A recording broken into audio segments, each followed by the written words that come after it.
Switzerland के एक luxury apartment के डाइनिंग एरिया में दो कुर्सियों पर आमने सामने जांगकुक और ताई बैठे थे। कुछ ही देर पहले उन दोनों ने डिनर खत्म किया था।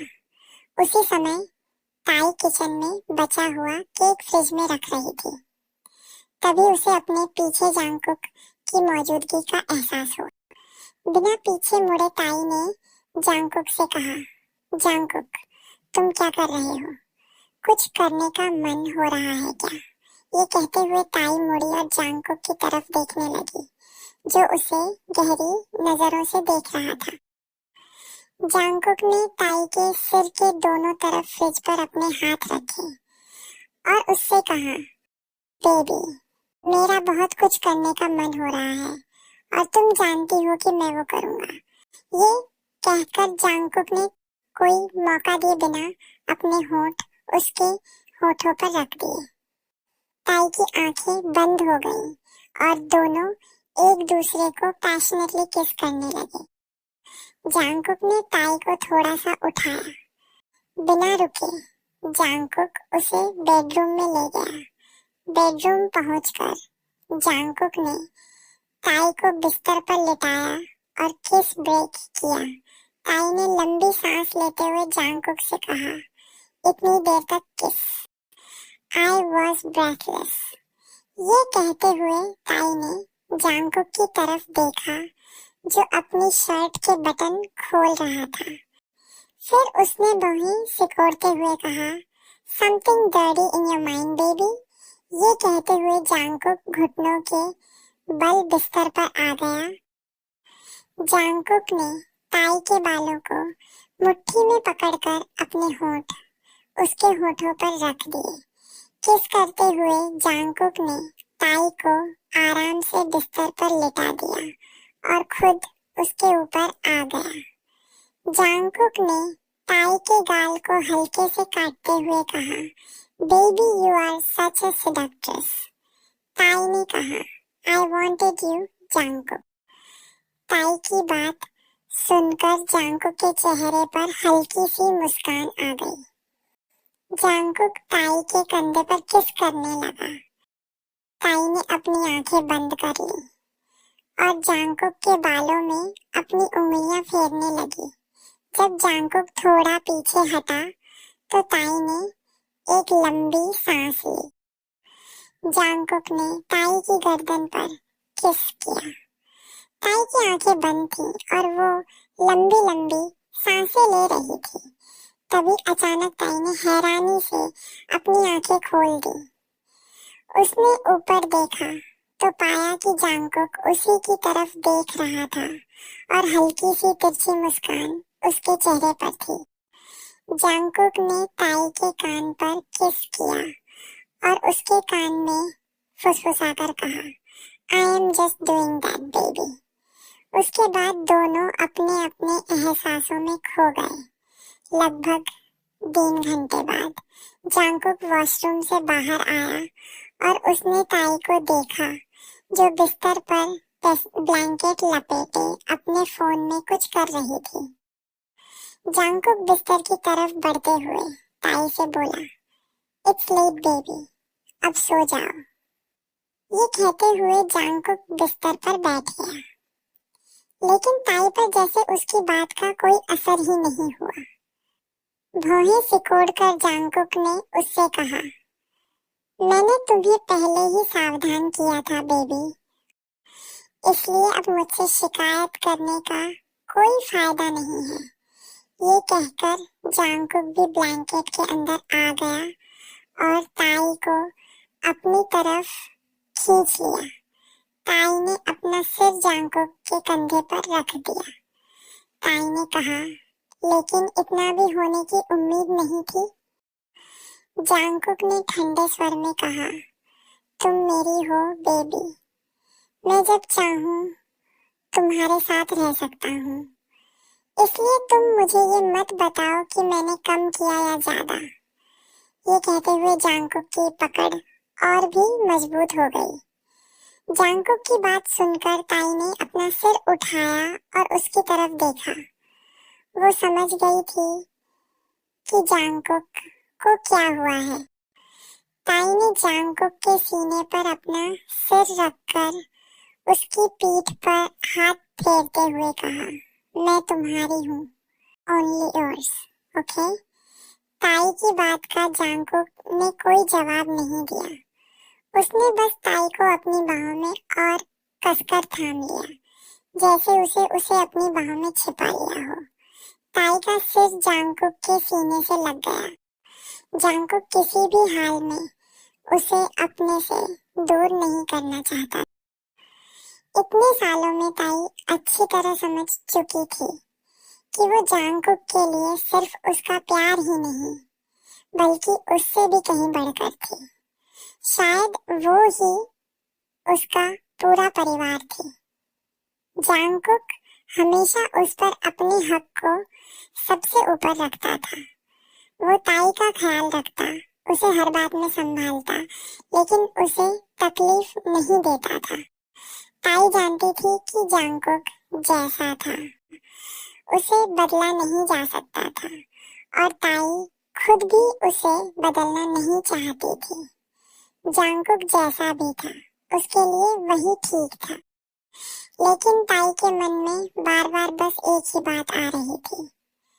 अगर कभी ऐसा कुछ हुआ जिसकी वजह से ताई के लिए जांगकुक की भावनाएं उसके दिमाग पर हावी हो गईं, तब क्या होगा?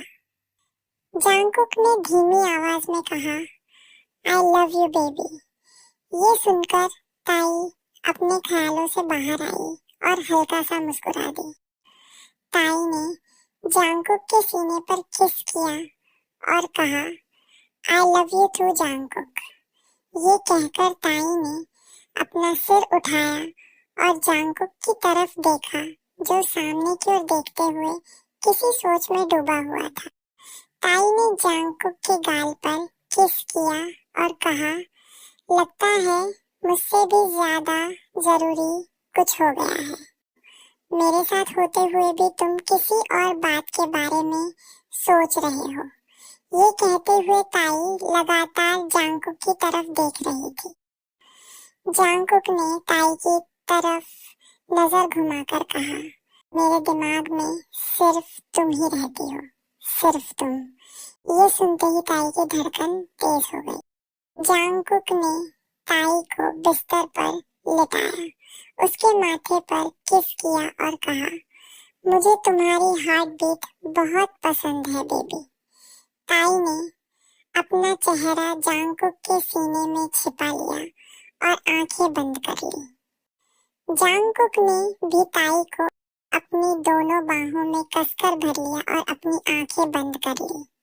अगली सुबह ताई ड्रेसिंग टेबल के सामने खड़ी थी। उसने ग्रे रंग की टी-शर्ट, काले रंग की पैंट और काले रंग का ब्लेजर पहन रखा था। ताई ने अपने बालों की पोनीटेल बनाई, हल्का सा मेकअप किया और काली हील्स पहनकर नीचे चली गई। नीचे पहुंचकर ताई ने देखा कि जांगकुक किचन में ब्रेकफास्ट बना रहा था। जांगकुक ने सफेद रंग की शर्ट के साथ ग्रे रंग की पैंट पहन रखी थी और उसका ब्लेजर डाइनिंग टेबल की कुर्सी पर रखा हुआ था। ताई कुछ कह पाती उससे पहले ही उसका फोन बज उठा। उसने देखा, ये जिनका वीडियो कॉल था। मम्मा का कॉल आया है। ये कहकर ताई ने कॉल रिसीव कर लिया। जांगकुक ने एक बार उसकी तरफ देखा, फिर दोबारा अपने काम में लग गया। ताई ने जिन से कहा, हेलो मम्मा।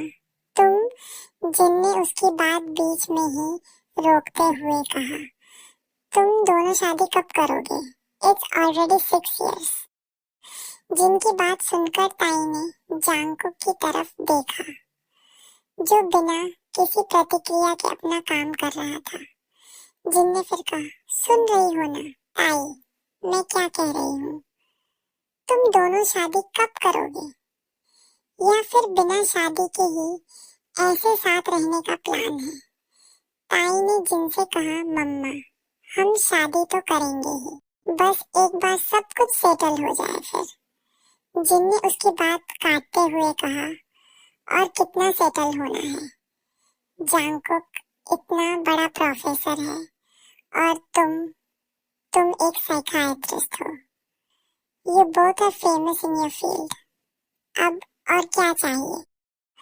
ताई कुछ पल चुप रही, फिर उसने जिन से कहा, मम्मा सब ठीक है, लेकिन हमें भी देखना होगा कि क्या हम दोनों तैयार हैं। जिन गुस्से में बोली, अब क्या बच्चा होने के बाद तुम दोनों तैयार होगे? सुनो जांगकुक, मुझे पता है तुम वही हो। मैं तुम दोनों को एक हफ्ते का समय दे रही हूँ। जो भी फैसला लेना है जल्दी ले लो। ये कहकर जिन ने कॉल काट दिया। ताई ने जांगकुक से कहा, अब क्या करेंगे? ये कहते हुए ताई ने जांगकुक की तरफ देखा। प्लेट में सैंडविच रखते हुए जांगकुक ने उससे कहा, अभी भी एक हफ्ता है बेबी, तब तक चिल करो। ये कहते हुए जांगकुक एक प्लेट लेकर डाइनिंग टेबल के पास आया और प्लेट टेबल पर रख दी। ताई झुंझलाकर बोली, एक हफ्ता चिल करो, तुम्हें क्या? तुमसे तो कोई कुछ कहता ही नहीं। उन दोनों की सारी डांट मुझे ही सुननी पड़ती है। जांगकुक भी बैठते हुए बोला, अंकल मुझे हर दिन फोन करके कुछ न कुछ कहते हैं। जिस दिन नहीं कहते, अगले दिन तो उनका कॉल जरूर आता है और साथ में कोई न कोई धमकी भी होती है। ताई ने कहा, तुम इतने अच्छे हो कि चुपचाप सारी धमकियां सुन लेते हो। ये कहते हुए ताई सैंडविच खाने लगी। ताई की बात सुनकर जांगकुक के चेहरे पर मुस्कान आ गई, लेकिन ताई उसे देख नहीं पाई। जांगकुक ने धीमी आवाज में कहा, चुप रहता हूँ। और फिर भी मैं जांगकुक की आगे की बात ताई सुन नहीं पाई। कभी वो अपने फोन की तरफ देख रही थी तो कभी सैंडविच खा रही थी।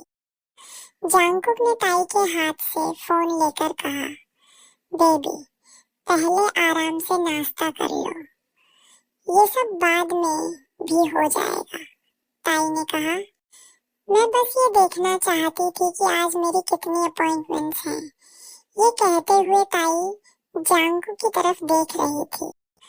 जांगकुक ने कहा, no, just have your breakfast. ये सुनकर ताई ने मुंह बना लिया और चुपचाप नाश्ता करने लगी। ब्रेकफास्ट खत्म करके दोनों अपार्टमेंट से बाहर निकले और लिफ्ट में चले गए।